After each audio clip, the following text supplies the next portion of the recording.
Jazuli di channel ini, dan pada kesempatan yang berbahagia ini saya akan mengulas satu buah kisah ya, seorang Habib yang beliau itu bertemu dengan Al-Imam Ahmad Al-Muhajir Ilallah Ahmad bin Isa. Dan hal ini bisa kita temukan ya, bisa kita temukan di dalam kitab ini, kitab Tadhkirun Nas bima wujida minal masail al-fiqhiyah wa ma ta'allaqa biha fi majmu' kalam Sayyidina al-Habib al-Imam al-Arif billah wa dal alaih jami'u asrari aslafihi al-a'immatil akyas Syihabuddin wa barakatul muslimin al-alamun nibras Ahmad bin Hasan bin Abdullah al-Attas. Masya Allah ya, ini gelarnya luar biasa panjang ini. Saya sampai pusing mau menerjemahkannya ini ya. Oke. Langsung saja, bagi yang punya kitabnya silahkan Anda buka di halaman 227 ya. Di mana Habib Ahmad bin Isa itu bertemu langsung dengan Al-Imam Al-Muhajir Ilallah Ahmad bin Isa. Dan tentu sudah kita tahu ya dari beberapa data-data yang kita sebutkan sebelumnya, mulai dari kitab Fathur Rahimir Rahman karya dari Habib Umar bin Abdurrahman Sahibul Hamra, kemudian kitab An-Nurus Safir fi Dzikri A'yanil Qarnil Ashir karya dari Habib Syekh bin Abdullah Lidrus. Kemudian yang sekarang ini pun sama ini ya.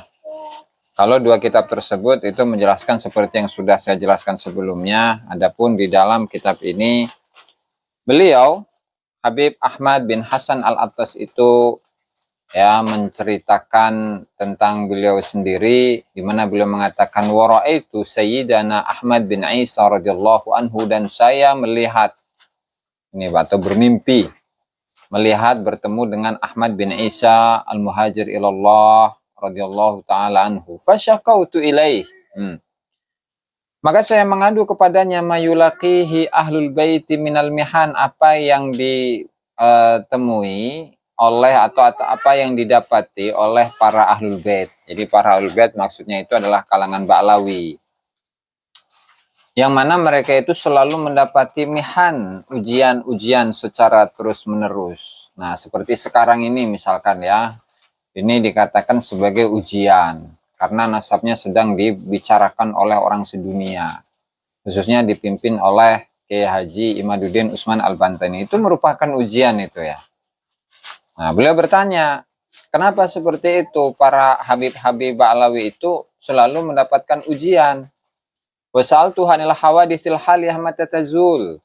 Dan saya bertanya kepada beliau, ya, kepada Al-Imam Ahmad bin Isa, itu tentang kejadian-kejadian yang terjadi, itu kapan sih hilangnya? Maka kata Al-Imam Al-Muhajir Ilallah Ahmad bin Isa, faqala la tazalu tazidu hatta yadhharal mahdi.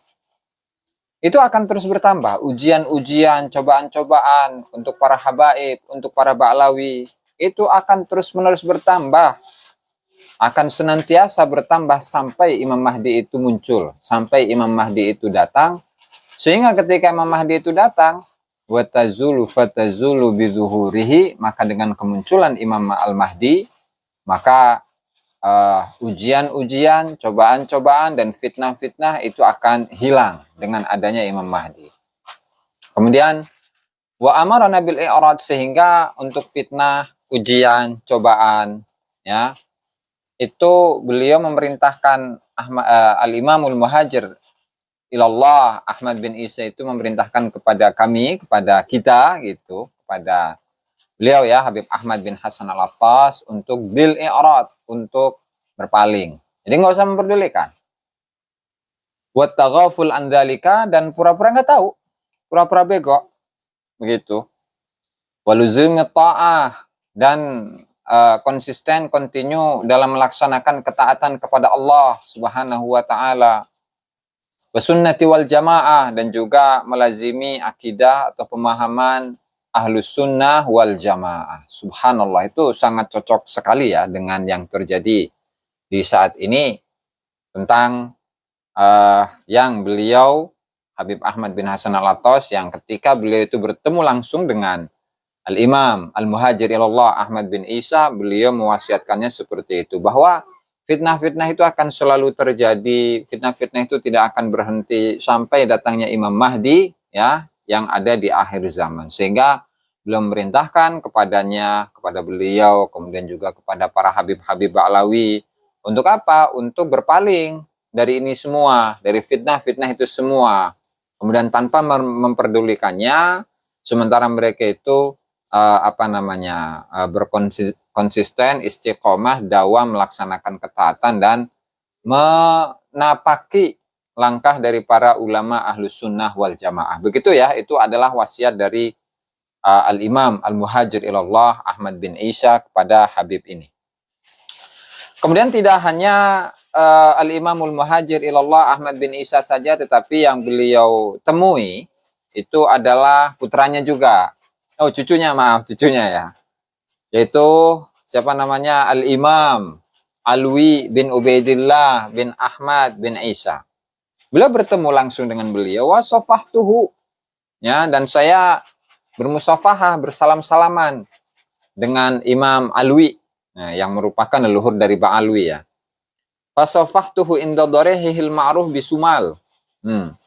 Dan saya bermusafahah, bersalam-salaman dengan Al-Imam Alwi di kuburannya yang dikenal di Sumal, yang terkenal di Sumal. Wasumiyat Sumal, adapun desa Sumal ini nama satu desa ya, nama satu desa itu ya. Kenapa dinamakan Sumal? Ya karena dinamakan Sumal lantaran bismi malikin kana biha, dulu di Sumal itu ada seorang raja yang namanya Sumal, sehingga tempat tersebut itu dinamakan dengan Sumal. Nah, kemudian wa tazawwaja Sayyiduna Ubaidullah bin Ahmad bin Isa, dan kemudian, nah ini pertanyaan yang sering dipertanyakan oleh teman-teman dan sahabat-sahabat itu ya. Siapa sih sebenarnya ibunya Imam Alwi? Kemudian istri dari Al-Imam Ubaidillah, itu siapa sebenarnya? Nah, ini diceritakan di sini nih. Wa tazawwaja Sayyiduna Ubaidullah bin Ahmad bin Isa binta dzalikal malik. Jadi istri dari Imam Ubaidillah itu adalah anak dari Raja Sumal tadi. Sumal, ini namanya ya. Raja Sumal itu nama rajanya. Wa tatlahu bi Sayyidina Jadid. Nah, kemudian beda ini. Jadi antara Alwi dengan Jadid itu beda ibu ya. Wa tatlahu bi Sayyidina Jadid bin Ubaidillah. Nah, kemudian hasil pernikahan dari Imam Ubaidillah dengan putri Raja Sumal, putri raja nih. Nah, itu melahirkan seorang nama yang namanya Al-Imam Jadid. Nah, yang merupakan leluhur dari Imam siapa namanya Abul Hasan Ali bin Muhammad bin Jadid, yang nasabnya keluarga Abdurrahman As-Sakaf itu dicangkokkan kepada Imam Ali bin Jadid. Ini versinya ini ya. Radhiyallahu anhu. Wakila, nah, dan ada yang mengatakan inna ummahu ummu walad. Ada yang mengatakan bahwa ibunya ya ummu walad, ibunya anak-anak. Nah, ummu walad ini bisa berarti memang namanya itu tidak dikenal, dan bisa jadi kalau dalam istilah fikih itu apa? Al-mustauladah itu tuh yang budak perempuan yang kemudian dinikahi atau dikawini ya oleh tuannya, kemudian punya anak, dan ketika tuannya itu meninggal maka ibunya itu otomatis merdeka begitu. Itu bisa seperti itu. Nah, itu tuh kedua kemungkinan itu ada ya. Tapi ummu walad ya pokok namanya nggak dikenal gitu. Di mana hal ini dzakara dzalika Ibnu Hissan fi tarikhihi, dan hal ini disebutkan oleh Imam Ibnu Hissan di dalam tarikhnya. Nah, cuman nggak tahu nih. Sepertinya seperti yang saya ingat bahwa di tarikh Ibnu Hissan itu yang versi cetak ya, itu tidak menyebutkan hal ini. Nantilah mungkin akan saya ulas lebih lengkap di dalam live streaming ya. Insya Allah. Itu saja mungkin teman-teman ya yang dapat saya sampaikan. Yang pada intisarinya adalah Al-Habib Ahmad bin Hasan Al-Attas itu bertemu langsung dengan Al-Imamul Muhajir Ilallah Ahmad bin Isa, dan beliau itu apa bahasa sekarang itu curhat ya, curhat kepada Al-Imam Al-Muhajir Ilallah lantaran para Habib-Habib Ba'lawi itu di masa beliau itu banyak terkena fitnah, ya, sehingga curhat kepada Imam Al-Muhajir ilallah, dan jawaban dari Imam Al-Muhajir ilallah, ya sudah sabar, begitu, karena ujian dan cobaan itu akan selalu terus-menerus bahkan bertambah sampai munculnya Imam Mahdi, ya, sehingga beliau pun memerintahkan kepada Habib Ahmad bin Hasan Al-Attas dan juga para habib-habib yang lainnya untuk berpaling dari fitnah-fitnah tersebut sampai hari kiamat, begitu. Itu yang pertama. Kemudian yang kedua, Habib Ahmad bin Hasan Al-Attas itu pun juga bertemu dengan Al-Imam Alwi bin Ubaidillah, ya, Alwi bin Ubaidillah, dan beliau bersalam-salaman, ya. Kemudian beliau bercerita bahwa ibunya Jadid atau Imam Ubaidillah itu, ya, memiliki istri seorang putri raja Sumal, ya, yang namanya itu tidak disebutkan dalam satu versi. Nah, kemudian dalam versi yang lain, ya, pokoknya ibu oleh seorang istri, gitu, tidak dikenal statusnya itu bagaimana. Barangkali itu saja yang dapat saya sampaikan, ya, teman-teman, dalam kesempatan kali ini. Wallahul muwaffiq ila aqwamit thoriq. Wassalamualaikum warahmatullahi wabarakatuh.